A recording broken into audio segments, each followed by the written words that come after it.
अच्छा जी, नेक्स्ट जो आपका चैप्टर है उसके हम कुछ जो हैं अंदर से टॉपिक्स पढ़ेंगे। सबसे पहले आपका स्टैक फ्रेम्स है, ठीक है। स्टैक फ्रेम क्या है? स्टैक का कोई भी जो है एरिया एलोकेट करना, ठीक है। स्टैक फ्रेम आप क्यों यूज़ करते हो? फंक्शंस के आर्गुमेंट को पास करने के लिए। आर्गुमेंट आपके पैरामीटर्स होते हैं, ठीक है। सब रूटीन्स के रिटर्न, सब रूटीन फंक्शन को कहते हैं ना, उनका रिटर्न एड्रेस रखने के लिए, लोकल वेरिएबल्स को रखने के लिए, या फिर किसी भी रजिस्टर्स को सेव करवाने के लिए आप जो है यूज़ करते हैं, ठीक है। ये आगे ये जो सारा है EBP set equal to ESP, ठीक है। अब इसको स्टैक को एलोकेट, स्टैक का जो पूरा फ्रेम है ना उसको एलोकेट कैसे करते हैं, इस चीज़ के बारे में जो है ना उन्होंने बताया कि सबसे पहले क्या करते हैं, extended base pointer is set equal to stack pointer, ठीक है। इन दोनों को इक्वल रखते हैं। फिर उसके बाद आपने एज अ बेस रेफरेंस रखते हैं कि भाई उस स्टैक का बेस कहाँ से स्टार्ट होगा और वो स्टैक जो है एंड कहाँ से होगा। पहले हमने एलोकेट करनी है स्पेस। जब स्पेस को एलोकेट कर लेना है उसके बाद जो है हमने उसको डी एलोकेट भी करना है स्टैक को, ठीक है। आप देखिए इधर क्या क्या वो पुश करा रहा है, एड्रेस करवा रहा है, किसी भी अरे एक आर की लेंथ करवा रहा है, जो है आर टाइप आप जो है मूव करवा सकते हो, ठीक है, स्टैक में वैल्यू को स्टोर करवाने के लिए। अब इस स्टेटमेंट को ज़रा देखें, इसमें क्या हो रहा है। इसमें जो है आपका फ्रेम एलोकेट किया जा रहा है, एक आपका प्रोसीजर है, ठीक है। इस प्रोसीजर में सबसे पहले बेस पॉइंटर को आप मूव कर रहे हो स्टैक में, ठीक है। स्टैक का मतलब ओरिजिनल जो लोकेशन है ना जिधर पॉइंट आउट कर रहे हो उसे आप पुश कर रहे हो। उसके बाद स्टैक पॉइंटर को आप मूव करवा रहे हो EBP पे, ठीक है। ये स्टैक पॉइंटर क्या है, आपने जितनी स्पेस आपको चाहिए, जितना वो स्टैक चाहिए वो आप जो है इसमें मूव करवा रहे हो। फिर आपने जितनी भी वैल्यू स्टोर करवानी है इधर आपने स्टोर करवा दी और नेक्स्ट आपने जो है सारी चीज़ें जो है पॉप करवा दी। इससे क्या होगा, आपका स्टैक जो है एलोकेट हो जाएगा। इधर लिया इंस्ट्रक्शन का बताया हुआ है, जो आपको मैंने पहले बताया था कि जो आपके ऑपरेंड होते हैं उनका एड्रेस को स्टोर करवाने के लिए हम यूज़ करते हैं, ठीक है। रजिस्टर में एड्रेस को स्टोर करवाना हो तो इस वजह से हम लिया इंस्ट्रक्शन यूज़ करते हैं। अब ये उन्होंने कहा हुआ है कि ये आपका एक सी का प्रोग्राम है, इसको इस प्रोग्राम में कैसे आपने असेंबली में कन्वर्ट किया हुआ है, ठीक है। उसका इक्विवेलेंट कोड बताया हुआ है, ठीक है। सबसे पहले आपने क्या किया हुआ है, पुश किया हुआ है आपने जो है EBP को। इधर जो हमने पिछले स्टेप पढ़े थे ये वाले स्टेप आपने 32 बिट जो है आपने 32 माइनस करना है ESP से। उसे क्या होगा, आपको 30 बाइट की, देखिए इधर कितना उसने कहा था कि स्ट्रिंग आपकी 30 की है ना, तो हमें 30 फ्रेम चाहिए, हमें स्टैक का 30 लोकेशन चाहिए, हमें 30 जो है स्टैक की हमें स्पेस चाहिए। तो हमने 30 के लिए सब्ट्रैक्ट, स्टैक में से 32 सब्ट्रैक्ट कर लिया, जो क्या काम करेगा, जो आपको 30 की स्पेस एलोकेट करके दे देगा। उसमें हमने अपनी काम की अपने EBP को जो अपने जो भी स्ट्रिंग का एड्रेस था उसको मूव करवाया, ठीक है। और इस तरह हमने जो है प्रिंट किया 30 टाइम। हमने जो है इसको इस CX में रखवा के, CX में हम क्या रखवाते हैं, CX में हम काउंटिंग रखवाते हैं। 30 टाइम जो है हमने इस लूप को चलाया और उसने 30 टाइम जो भी इस लूप के अंदर वैल्यू थी, जैसे इधर स्टार था, वो उसने इस स्टैक फ्रेम में जो है स्टोर करता गया, ठीक है। स्टोर करने के बाद जब हमने उस लूप में इंक्रीमेंट कर लिया, पूरी हमारी वैल्यू स्टोर होगी, फिर उसके बाद एलोकेट डी एलोकेट करनी है। ये दो स्टेटमेंट क्या कर रही हैं, आपका स्टैक का जो फ्रेम है उसको डी एलोकेट कर रही हैं। अब उन लाइंस के अलावा अगर आपने लिखना हो तो आप एंटर और लीव का काम करते हैं। एंटर इंस्ट्रक्शन क्या करती है, ऑटोमेटिकली जो है आपके स्टैक का फ्रेम जो है लोकेट कर लेती है, ठीक है। It reserve stack space for local variable, local variable के लिए स्पेस को रिजर्व करती है, ठीक है। जो भी हमने लोकल वेरिएबल के लिए स्टैक की स्पेस बनानी है उसको देखते हैं, ठीक है।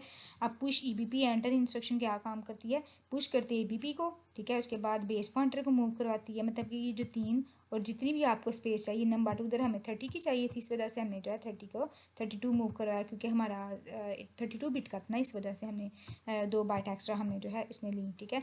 तो ये जितने आपको बाइट की स्पेस चाहिए, जितने बाइट का आपको फ्रेम चाहिए, आपने उसे मूव करवा देना है ESP में, ठीक है। तो एंटर इंस्ट्रक्शन के थ्रू जो है आप ये काम कर सकते हो, ठीक है।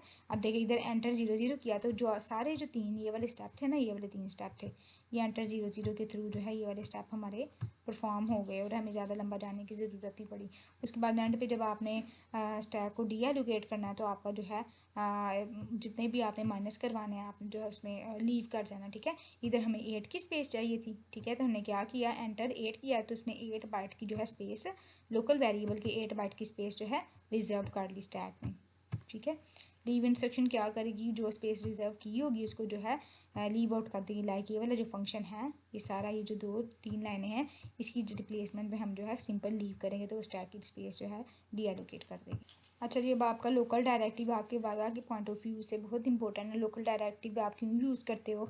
आप लोकल डायरेक्टिव वेरिएबल को डिक्लेयर करने के लिए यूज़ करते हो, ठीक है। उनको साइज़ को स्पेसिफिक साइज़ देते हैं, उनको डिक्लेयर करने के लिए आप जो है लोकल वेरिएबल को यूज़ करते हो। लाइक ये आपका माइसब का एक प्रोसीजर है, इसमें आपने लोकल वेरिएबल आपने बताना है, लोकल के टैग के अंदर आपने बताना है कि कितने वेरिएबल डिक्लेयर करने हैं। आप जितने मर्जी करा दो, लाइक वेरिएबल 1 वेरिएबल का नेम है, उसकी डाटा टाइप बाइट है, तो ये आपने जो है इधर मूव करवाया। इसी तरह जितने मर्जी वेरिएबल, लाइक आप पैरामीटर नहीं होते, या फिर आप कोई भी आप जो है आपका जो फंक्शन होता है उसके अंदर वेरिएबल एडिशनल आप डिक्लेयर करते हो ना, तो उसके डिक्लेयर के लिए आप जो है लोकल वेरिएबल करते हो। और याद रखिएगा ये जो कोड हम डायरेक्टिव यूज़ कर रहे हैं हमारे मैसम्स के लिए, ठीक है। ये इमुलेटर पे ये डायरेक्टिव यूज़ नहीं होते। उसमें मैसम में कैसे यूज़ करते हैं मैं आपको एक दो प्रोग्राम उसमें भी जो है रन करके दिखा दूँगी। अच्छा जी, नेक्स्ट आपके फर्दर जो है डायरेक्टिव है 32 बिट के मोड में ये डायरेक्टिव यूज़ होते हैं, ठीक है। क्योंकि आपका एमुलेटर 16 बिट का है, इस वजह से इसमें नहीं यूज़ होते। इनवॉक क्या करता है, वैसे कहते हैं ना कॉल प्रोसीजर, ऐसे हम फंक्शन को कॉल करते हैं। इनवॉक यही करता है, आपके आर्गूमेंट को पुश करता है स्टैक में, ठीक है। और आपका जो है प्रोसीजर को कॉल करने के लिए हम जो है यूज़ करते हैं, लाइक इनवॉक या फिर कॉल, ये वाला प्रोसीजर बताओ उसको, ये वाले जो है आर्गूमेंट दो, ठीक है। सबसे पहले आपको क्या करना पड़ता था, आपको कोई भी प्रोसीजर में अगर कोई आर्गूमेंट देने पड़ते थे ना, तो हमें आपको पता है ना स्टैक का फ्रेम हमें एलोकेट करना पड़ता था, हमें पुश करनी पड़ती थी वैल्यूज़ पहले स्टैक में। फिर वो जो वैल्यू स्टैक में पुश होती थी उसको जो है हम अपने फंक्शंस में, अपने प्रोसीजर्स में यूज़ कर सकते थे। लेकिन इन मार्क से क्या होगा, आप देखिए ये वाला जो डंप अरे फंक्शन है ये आपका बिल्ट इन फंक्शन है, ठीक है। बिल्ट इन है, आप जब भी डंप अरे को कॉल करोगे तो जो भी रजिस्टर्स की वैल्यू होंगी ना, जो जो चीज़ें स्टैक में स्टोर होंगी उसको जो है डिस्प्ले करवाएगा। अब इन 3 लाइनों की जगह एक आप इनवॉक की लाइन यूज़ कर सकते हो। आप कह सकते हो कि इनवॉक कर दो कि इसको डंप अरे, एक आपका बिल्ट इन फंक्शन है, इसको इनवॉक करो और उसको क्या क्या पास करनी, कौन कौन सी चीज़ें वो जो है आपको शो कराए, ऑफसेट अरे, लेंथ ऑफ अरे, टाइप अरे जो है शो करवाया आपको, ठीक है। तो इस वजह से जो है आप इनवॉक प्रोसीजर को यूज़ कर सकते हो, इसका ये वाला भी मेथड है। नेक्स्ट आपका जो है एडर ऑपरेटर है। एडर ऑपरेटर किस लिए यूज़ करते हो, पॉइंटर को पास करने के लिए, किसी भी आर्गूमेंट का पॉइंटर, किसी भी आर्गूमेंट मतलब किसी भी पैरामीटर का एड्रेस को पास करने के लिए जो है आप यूज़ करते हो व्हेन कॉलिंग अ प्रोसीजर, जब आपने प्रोसीजर को कॉल करना हो, ठीक है। इसमें देख लेते हैं इनवॉक आपने फिल अरे, एक प्रोसीजर है, एक बिल्ट इन प्रोसीजर है, आपने उसको इनवॉक किया और साथ में आपने कह दिया कि एडर ऐड करो माई अरे, मतलब कि माई अरे का एड्रेस, जैसे आप सी में पॉइंटर को यूज़ करते थे ना, ऐसे इधर आप जो है एडर को यूज़ करें। एडर क्या करेगा, एड्रेस को जो है पास करेगा। माई अरे का एड्रेस किसको पास करेगा, फिल अरे को पास करेगा, ठीक है। तो एडर हमने पढ़ा, जिस तरह हम सी में पॉइंटर वर्क करते थे इस तरह इधर हम जो है एडर वर्क करेंगे। लाइक इधर अगर आपका स्वैप का कोई प्रोसीजर है उसको आप इन्वॉक कर रहे हो तो एडर अरे कर रहे हो, एडर अरे पास +4 कर रहे हो, मतलब कि उस अरे का अगला एलिमेंट जो है आप अगले एलिमेंट का एड्रेस पास कर रहे हो। समझ आ रही है ना अरे, अगर आपकी 14 बिट आपकी जो है 16 बिट के, तो आप जो है 4 में उसमें 4 ऐड करके अगला एलिमेंट पास करें, फिर 4 ऐड करके अगला एलिमेंट आप जो है पास करें। ये आप दूसरा जो है दूसरा तरीका है इसका लिखने का, ठीक है। नेक्स्ट जो है आपका डायरेक्टिव है, नेक्स्ट आपका जो है प्रोटो डायरेक्टिव है। प्रोटो डायरेक्टिव जैसे आप प्रोटोटाइप फंक्शन की आप डेफिनेशन एक तो बनाते हो ना, आपको होता है फंक्शन की डेफिनेशन के अलावा फंक्शन डिक्लेरेशन भी आप करते हो। उस फंक्शन को मतलब अगर आपने मेन फंक्शन से पहले डिफाइन करना है तो उसको आपको डिक्लेयर करना पड़ता है उस फंक्शन को, ठीक है।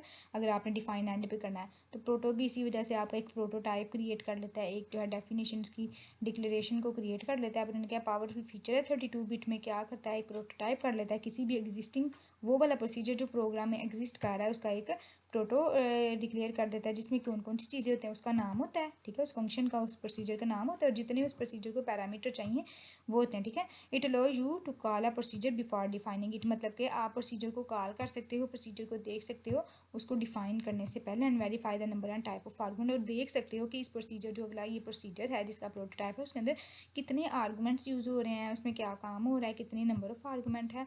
अब देखिए माई सब का इन्होंने जो है प्रोटो क्रिएट किया हुआ है, बाद में इसको इन्वॉक भी किया हुआ है, जबकि माई सब फंक्शन जो है वो डिक्लेरेशन के बाद डिफाइन किया हुआ है। सेम एज इट इज़ जैसे आप फंक्शन डिक्लेरेशन करते हो इस तरह ही ये यूज़ हो रहा है। अच्छा जी, नेक्स्ट हमारा टॉपिक स्ट्रिंग और अरे का है। मूव एस बी, ये हम इन स्ट्रिंग्स को जो है पढ़ेंगे।